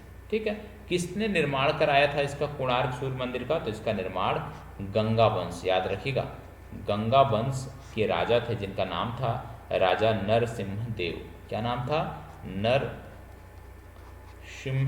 देव, राजा नरसिम्ह देव द्वारा इसका निर्माण कराया गया था। अगला आता है महाबलीपुरम में। महाबलीपुरम, और महाबलीपुरम कहाँ है? महाबलीपुरम है तमिलनाडु में। ठीक है, तमिलनाडु महाबलीपुरम में। और तमिलनाडु महाबलीपुरम की जब बात करते हैं, ये स्मारकों का एक समूह है जो कि 7वीं और 8वीं शताब्दी में पल्लव राजाओं द्वारा बनवाया गया था। किसके द्वारा? पल्लव राजाओं द्वारा ये बनवाया गया था। पल्लव राजाओं द्वारा ये बनवाया गया था। इन स्मारकों को कोरोमंडल तट के किनारे चट्टानों से उकेरा गया है। और यहाँ याद रखना है कि अर्जुन की तपस्या या भागीरथ की तपस्या जैसे कई सारे शिलालेख यहाँ पे पाए जाते हैं। अगला देखने को मिलता है काजीरंगा राष्ट्रीय उद्यान। अगला आपका आ जाता है काजीरंगा राष्ट्रीय उद्यान। ठीक है, काजीरंगा राष्ट्रीय उद्यान। 4 हमने देखा था, 5 हो गया था। 5 के बाद ये आपका 6वां है, और ये आपका 7वां है काजीरंगा राष्ट्रीय उद्यान। काजीरंगा राष्ट्रीय उद्यान आप जानते हैं असम में देखने को मिलता है, और ये प्रमुख रूप से ब्रह्मपुत्र नदी का जो बाढ़ मैदान है, ब्रह्मपुत्रा का जो बाढ़ मैदान है वहाँ पर ये स्थित है। विशेष रूप से वन हॉर्न राइनो और जो आपके टाइगर हैं उनके लिए ये प्रसिद्ध है। वन हॉर्न राइनो और टाइगर के लिए प्रसिद्ध है। यह महान भारतीय एक सिंघी जो गैंडे हैं, असम का जो राज पशु है, उसकी सबसे बड़ी आबादी का ये घर है। तो काजीरंगा राष्ट्रीय उद्यान हो गया। काजीरंगा के बाद अगला आता है मानस वन्यजीव अभ्यारण्य। अगला कौन सा आता है? मानस वन्यजीव अभ्यारण्य। ठीक है, मानस वन्यजीव अभ्यारण्य। मानस वन्यजीव अभ्यारण्य की बात करें तो यह भी कहाँ देखने को मिलता है? यह भी देखने को मिलता है असम में। कहाँ देखने को मिलता है? असम में। और आपको बता दें यह एक टाइगर रिजर्व भी है। ठीक है, ये क्या है? एक टाइगर रिजर्व है। और याद रखिएगा पैगी हॉग, ठीक है, गोल्डन लंगूर, पैगी हॉग के बाद गोल्डन लंगूर। ठीक है, गोल्डन लंगूर के साथ साथ धूमिल तेंदुआ, धूमिल, तेंदुआ, ये सभी आपको यहाँ पे देखने को मिलते हैं। और आपको बता दें कि वर्ष 1992 में इस अभ्यारण्य को खतरे में आने वाली विश्व विरासत स्थल के तहत सूचीबद्ध किया गया था। ठीक है, अब आगे बढ़ते हैं और अगला जो आपका आता है, ये तो हो गया आपका 8वां के बाद जो 9वां आपका आता है, भारत का जो 9वां यूनेस्को वर्ल्ड हेरिटेज साइट है वो है केवलादेव राष्ट्रीय उद्यान। कौन सा है? केवलादेव राष्ट्रीय उद्यान। केवलादेव राष्ट्रीय उद्यान। और केवलादेव राष्ट्रीय उद्यान की जब बात करते हैं तो ये कहाँ पे है? ये है भरतपुर में। कहाँ पे है? भरतपुर में। और भरतपुर कहाँ है? राजस्थान में है। तो केवलादेव राष्ट्रीय उद्यान कहाँ पे है? राजस्थान, भरतपुर में है। और मुख्य रूप से ये जो राष्ट्रीय उद्यान है ये पक्षियों के लिए प्रसिद्ध है। ठीक है, पक्षियों की कई सारी प्रजातियां यहाँ पे देखने को मिलती हैं। यह एक रामसर स्थल भी है। रामसर स्थल मैं आपको अलग से पढ़ाऊंगा। तो यह एक रामसर स्थल भी है और भरतपुर पक्षी अभ्यारण्य के रूप में इसको पहले जाना जाता था।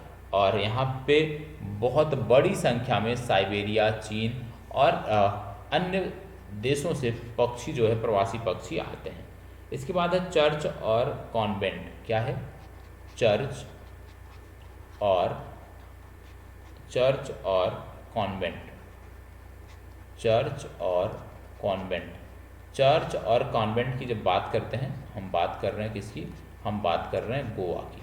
तो चर्च और कॉन्वेंट की जब बात करते हैं तो पुर्तगाली वास्तुकला का ये प्रतिनिधित्व करता है। पुर्तगाली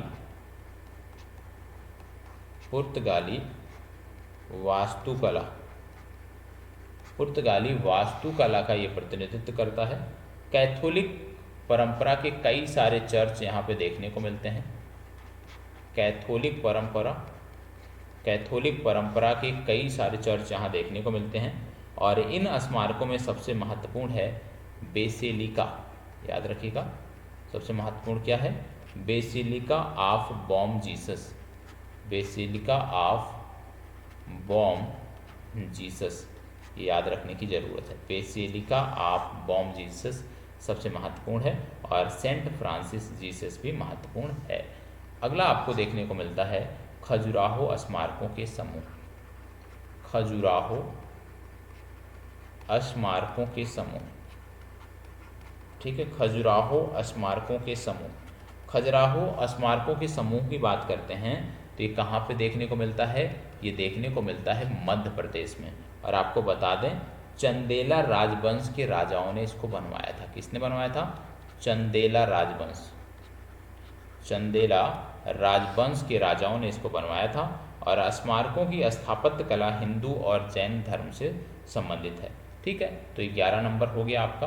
11 नंबर के बाद आगे बढ़ते हैं और अगला जो आता है 12वां, वो है हम्पी में स्मारकों का समूह। हम्पी आप जानते हैं कर्नाटक है, तो यहाँ पर भी स्मारकों का एक समूह आपको देखने को मिलता है। स्मारकों का समूह देखने को मिलता है। ठीक है, इसकी हम बात करेंगे। तो ये जो स्मारक हैं ये तुंगभद्रा नदी के तट पर स्थित हैं। किसके? तुंगभद्रा नदी के तट पर ये स्थित हैं। और हम्पी के अंतर्गत विजयनगर के खंडहर भी आते हैं। हिंदू और जैन धर्म के धार्मिक केंद्र हैं। इन्हें सीरियल नामांकन स्थल कहा जाता है। क्या कहा जाता है? सीरियल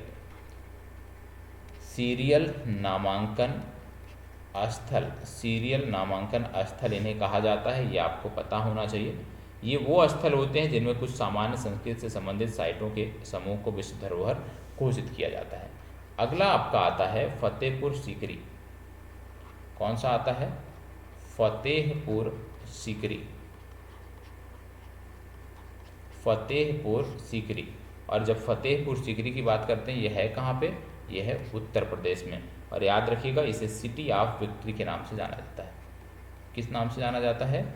सिटी ऑफ विक्ट्री के नाम से इसे जाना जाता है। बादशाह अकबर ने इसे बनवाया था। जामा मस्जिद हो गया, बुलंद दरवाज़ा हो गया, पंचमहल, सलीम चिश्ती के मकबरे जैसा परिसर ये आपको देखने को मिलता है। अगला आपका आता है पडक्कल। अगला जो देखने को मिलता है वो है पडक्कल। कर्नाटक में ये स्मारकों का समूह है। पडक्कल कर्नाटक में स्मारकों का समूह है। यहाँ पे विश्व प्रसिद्ध जो विरूपाक्ष मंदिर आप कहते हैं, बात करते हैं विरूपाक्ष मंदिर, तो यहाँ पे विश्व प्रसिद्ध विरूपाक्ष मंदिर भी आपको देखने को मिलता है। ठीक है, इसे रानी लोक महादेवी ने बनवाया था। किसने बनवाया था? लोक महादेवी, लोक महादेवी ने बनवाया था, ये आपको पता होना चाहिए। मंदिरों के इन समूहों का निर्माण चालुक्य वंश द्वारा ऐहोल, बादामी और पडक्कल में किया गया था। इसे हिंदू पवित्र शहर माना जाता है और ये भगवान शिव को समर्पित है। आगे बढ़ते हैं अगला, और अगला देखने को मिलता है आपको एलिफेंटा गुफाएं। क्या देखने को मिलता है? एलिफेंटा गुफाएं। एलिफेंटा गुफाओं की जब हम बात करते हैं तो एलिफेंटा गुफाएं भी संबंधित हैं कहाँ से? महाराष्ट्र से संबंधित हैं। और इसमें याद रखिएगा मुंबई हार्बर में एलिफेंटा द्वीप आपको देखने को मिलता है, वहीं पर ये आपको देखने को मिलते हैं। इसमें दो समूह देखने को मिलता है। पहला जो है वो है हिंदू गुफाओं का समूह, हिंदू गुफाओं का समूह, हिंदू गुफाओं का समूह। ठीक है, और दूसरा जो देखने को मिलता है वह है बौद्ध गुफाओं का समूह, बौद्ध गुफाओं का समूह। जो हिंदू गुफाओं का समूह है ये बहुत बड़ा है और बौद्ध गुफाओं का जो समूह है ये अपेक्षाकृत छोटा है। और इसमें आपको बता दें कि हिंदू गुफाओं के समूह में भगवान शिव को समर्पित पत्थर की बनी कई सारी मूर्तियां देखने को आपको यहाँ पे मिल जाएंगी। इसके बाद आगे जब बढ़ते हैं, अगले नंबर पे बढ़ते हैं, हम बात कर रहे थे 15 तक हमारा चर्चा हो गया था। अब हम बढ़ते हैं 16वें पर। 16वें की जब बात करते हैं तो बात आता है ग्रेट लिविंग चोल मंदिर। क्या है? याद रखिएगा, ग्रेट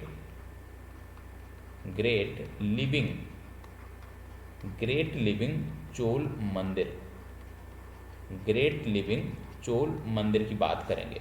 ग्रेट लिविंग चोल मंदिर की जब बात करते हैं तो ये कहाँ पे है? ये है तमिलनाडु से संबंधित है। और इसमें क्या देखने को मिलता है? सबसे पहले चोल साम्राज्य के राजाओं द्वारा निर्मित पूरे तमिलनाडु में फैला हुआ है ये। ठीक है, और तंजावुर में सबसे प्रसिद्ध मंदिर जो है बृहदेश्वर मंदिर जो है यहीं पे है। अन्य दो महत्वपूर्ण मंदिरों में जैसे चोलपुरम में है एक, और एक आपको योरेश्वर में देखने को मिलता है। अगला आपको देखने को मिलता है, सिर्फ इतना याद रखिए, ग्रेट लिविंग चोल मंदिर जो कि यूनेस्को वर्ल्ड हेरिटेज साइट है, ये तमिलनाडु से है। स्थान आपको पता होना चाहिए सिर्फ, बस। ठीक है, यदि आपको स्थान पता है तो ज़्यादा आपको परेशान होने की ज़रूरत नहीं है। आगे हम बात करते हैं, बहुत सारे हैं, जितने आज हम कवर कर पाएंगे उतने कवर करेंगे, बाकी कल के लिए छोड़ देंगे। अगला जो है वो है सुंदरबन नेशनल पार्क। कौन सा है? Sundarban national park. Sundarban national park की जब बात करते हैं, आप जानते हैं सुंदरबन नेशनल पार्क कहाँ पे है? पश्चिम बंगाल में है। पश्चिम बंगाल का एक नेशनल पार्क है और दुनिया में सबसे बड़ा मैंग्रोव वन जो देखने को मिलता है, दुनिया में सबसे बड़ा जो मैंग्रोव वन देखने को मिलता है वो यहीं पर आपको सुंदरबन डेल्टा में देखने को मिलता है। यह एक टाइगर रिजर्व भी है और एक बायोस्फीयर रिजर्व भी है। तो यह एक टाइगर रिजर्व भी है और एक बायोस्फीयर रिजर्व भी है। यहाँ पे बंगाल टाइगर आपको देखने को मिलता है, रॉयल बंगाल टाइगर। ठीक है, रॉयल बंगाल टाइगर के साथ साथ यहाँ पे हाथियाँ आपको काफ़ी संख्या में देखने को मिलती हैं। मगरमच्छ, खारे पानी वाले आपको यहाँ पे देखने को मिलते हैं और कई सारे सरीसृप भी आपको यहाँ पे देखने को मिलते हैं। इसके बाद अगला जो आता है,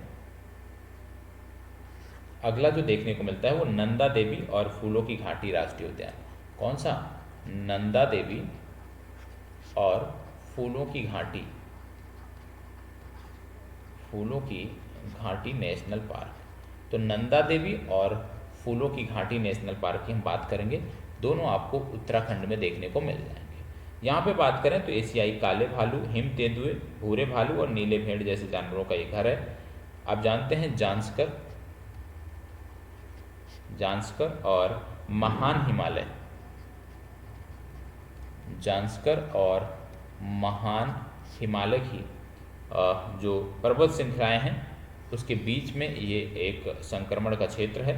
साथ में उसमें नंदा देवी बायोस्फीयर रिजर्व भी शामिल है जो यूनेस्को के बायोस्फीयर रिजर्व के विश्व नेटवर्क का हिस्सा है। अगला आपको जो देखने को मिलता है, अगला जो महत्वपूर्ण है वो है सांची में बौद्ध स्मारक। कौन सा देखने को मिलता है? सांची बौद्ध स्मारक आपको देखने को मिलता है। ठीक है, सांची बौद्ध स्मारक आपको देखने को मिलता है। सांची आप जानते हैं कहाँ पे है? एमपी में है, मध्य प्रदेश में है। और आपको बता दें कि लगभग ऐसा बोला जाता है कि 200 ईसा पूर्व और 100 ईसा, याद रखिएगा, 200 ईसा पूर्व और 100 ईसा पूर्व के बीच बौद्ध स्मारकों का यह एक समूह है। यह भी कहा जाता है कि मौर्य राजवंश के, याद रखिएगा, मौर्य राजवंश के सम्राट अशोक के शासनकाल के दौरान साइट का विकास 3री शताब्दी ईसा पूर्व में हुआ। 3री शताब्दी ईसा पूर्व में अशोक के शासनकाल में इसका निर्माण हुआ, ऐसा कहा जाता है। अगला आता है हुमायूं का मकबरा। ठीक है, 20वें नंबर पे कौन सा आता है? हुमायूं का मकबरा। हुमायूं का मकबरा कहाँ पे है? यदि हम बात करें तो आप जानते हैं हुमायूं का मकबरा कहाँ पे है? दिल्ली में है। ठीक है, और आप जानते हैं कि इसे 1570 ईस्वी में ताजमहल से पहले इसको बनवाया गया था। और हुमायूं की जो विधवा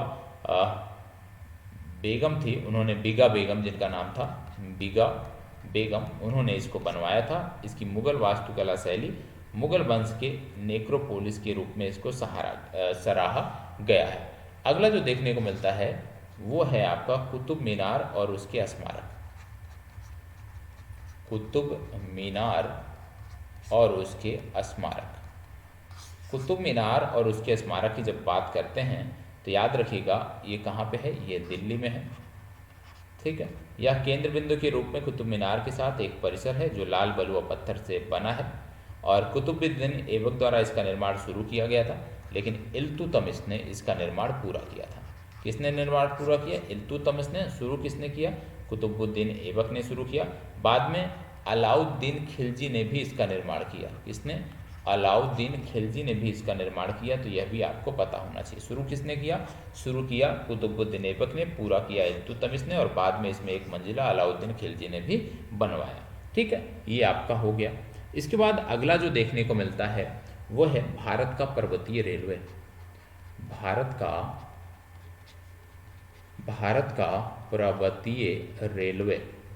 ठीक है, भारत का पर्वतीय रेलवे। भारत के पर्वतीय रेलवे में बात करें तो सबसे पहले बात आती है दार्जिलिंग की। किसकी बात आती है? दार्जिलिंग की। और दार्जिलिंग की जब बात करते हैं तो आप जानते हैं सिलीगुड़ी रेल की बात हो रही है। ठीक है, सिलीगुड़ी रेल की बात हो रही है। और ये कहाँ से संबंधित है? ये पश्चिम बंगाल से, टॉय ट्रेन की बात हो रही है, ये संबंधित है पश्चिम बंगाल से। दूसरा आप जानते हैं कालका शिमला रेलवे। कालका शिमला रेलवे। और कालका शिमला रेलवे ये कहाँ से संबंधित हो गया? ये भी हिमाचल प्रदेश से संबंधित है। कालका शिमला के बाद आपको याद रखना नीलगिरी पर्वतीय रेल। नीलगिरी पर्वतीय रेल। और नीलगिरी पर्वतीय रेल की बात करें, ये कहाँ से संबंधित है? यह है तमिलनाडु से।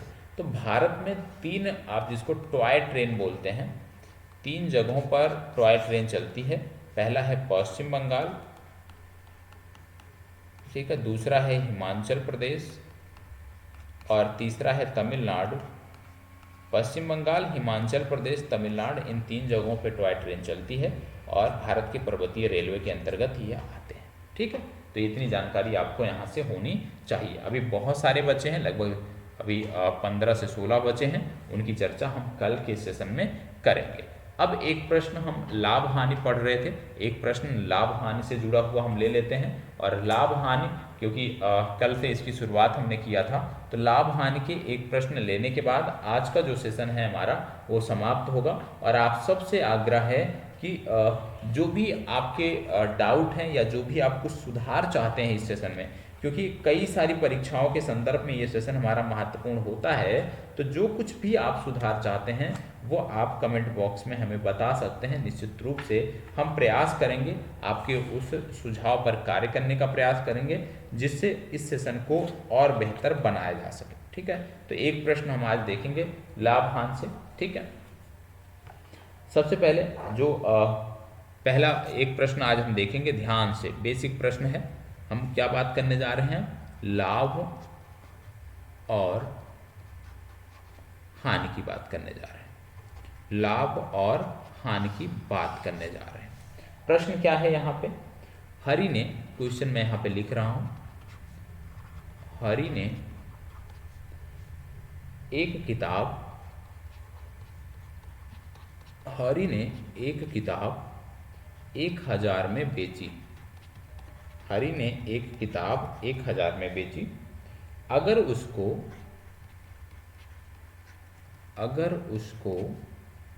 25% लाभ हुआ, अगर उसको 25% लाभ हुआ तो किताब कितने में खरीदी गई थी, तो किताब कितने में खरीदी गई थी। ठीक है, हरि ने एक किताब 1000 रुपये में बेची, हरि ने एक किताब 1000 रुपये में बेची। अगर उसको 25% का लाभ हुआ तो किताब कितने में खरीदी गई थी। ठीक है, अब इसको कई तरीके से हम लगा सकते हैं। सबसे पहले बेचना मतलब विक्रय मूल्य दिया है। ठीक है, एक तरफ से देखें विक्रय मूल्य कितना दिया है 1000 रुपया, लाभ कितना दिया है 25%, मतलब 1000 रुपये में बेचने पर 25% का लाभ हो रहा है, तो बोला गया है क्रय मूल्य कितना था। ठीक है, तो सबसे पहले आपको एक चीज़ यहाँ पे समझने की ज़रूरत है, इसको हम इस तरीके से भी लगा सकते हैं कि माना हरि ने किताब x रुपये में खरीदी, हरि ने किताब x रुपये में खरीदी, हरि ने किताब x रुपये में खरीदी। फिर प्रश्न अनुसार क्या हो जाएगा कि किताब का क्रय मूल्य प्लस किताब पर कितना प्रतिशत लाभ ले रहा है, ये 25% का लाभ ले रहा है, और 25% का लाभ लेने के बाद इसको कितने में बेच रहा है 1000 में बेच रहा है। तो यहाँ से आपका आ जाएगा 125x/100 = 1000। यहाँ से ये कट जाएगा तो ये हो जाएगा 5/4, तो इसको लिख सकते हो 5x/4 = 1000। 5 से कट जाएगा, आ गया 200, तो x बराबर कितना आ गया 800 रुपये। मतलब वो किताब हरि ने कितने में खरीदी थी 800 रुपये में वो किताब खरीदी थी। तो इस तरह के प्रश्नों को हम ऐसे मान के भी लगा सकते हैं, ऐसे मान के भी लगा सकते हैं। ठीक है, तो यहाँ पे आपने देख लिया कि हरि ने एक किताब को 1000 रुपये में बेची, अगर उसको 25% का लाभ हुआ तो किताब कितने में खरीदी गई थी। अब यहाँ पे यदि आप देखेंगे तो सबसे पहले कि 1000 में बेचने पे कितना लाभ हो रहा है 25% का लाभ हो रहा है। यहाँ से आपको समझने की ज़रूरत है कि क्या क्या दिया गया है, और जो दिया गया है फिर उस आधार पे आपको आगे बढ़ना है। यदि आप इसको किसी अन्य तरीके से लगाने जाओगे तो हो सकता है कि थोड़ा सा समस्या हो और उत्तर ना आए। लेकिन जब आप ऐसा मान लेते हो कि माना हमने किताब x रुपये में खरीदी, कोई बहुत बड़ा कैलकुलेशन तो है नहीं, और x रुपये पे कितना हम लाभ ले रहे हैं 25% का लाभ ले रहे हैं। 25% का लाभ लेने के उपरांत कितने में हम इसको बेच रहे हैं 1000 में बेच रहे हैं, तो आसानी से आपने निकाल लिया कि इस किताब का जो क्रय मूल्य था वो कितना था 800 रुपये था, और 800 रुपये पर हमने 25% लाभ लेकर के इसको बेचा है। तो यहीं पर अपनी चर्चा को मैं समाप्त कर रहा हूँ। धन्यवाद, बहुत बहुत आभार। मिलते हैं कल के सेशन में। कैसा लगा है ज़रूर बताइएगा। कल कम से कम लाभ हानि के 10 प्रश्नों को हम अच्छे से देखेंगे और उन्हीं 10 प्रश्नों से इस पूरे सेशन को हम समाप्त कर देंगे। चलिए, धन्यवाद, बहुत बहुत आभार।